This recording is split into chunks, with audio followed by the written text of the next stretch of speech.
Firstly, just thank you for bringing this subject to light. It's very clearly one of the most traumatic experiences a family can go through, in fact, is having a loved one arrested, not just for a criminal offence, but for a child sex offence, which is deemed by society to be perhaps one of the most heinous crimes there is. The impact it will have on families is substantial. For any wives, partners, parents, siblings, that's a loved one who has done something horrific, and that takes time to come to terms with. For wives in particular, there is the man they know and love and may have been married to for a long time, and that image of that man does not ring true with what they have done online and what they're being held to account for. For children, it's incredibly difficult. And for mothers who have children, it's also incredibly difficult. We have the Stop It Now helpline, which is available to mothers, and we speak to about 1,000 women a year in this situation, and they all have very different experiences, but they all have very similar questions.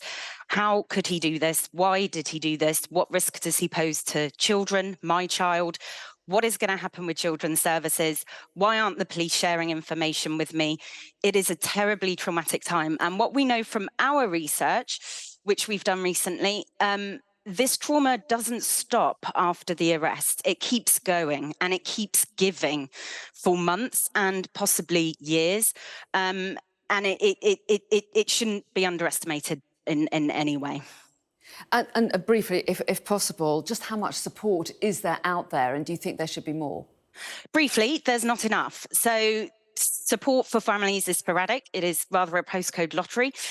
Families are often left to seek that support themselves, and if they're lucky, they will find our Stop It Now helpline, or they'll find Safer Lives, who run a Talking Forward peer support group, or they'll find Children Seen and Heard.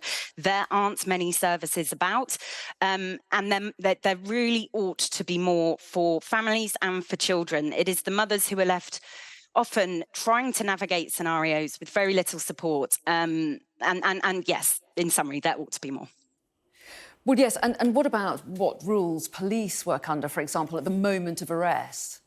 It's difficult for police at the moment of arrest. They have a duty of care. They have safeguarding responsibilities. They need to make sure that if there are children in the house, those children are safe. What we would say that alongside all of that, there is a duty of care to the family, and there is a duty to reduce the trauma as much as possible.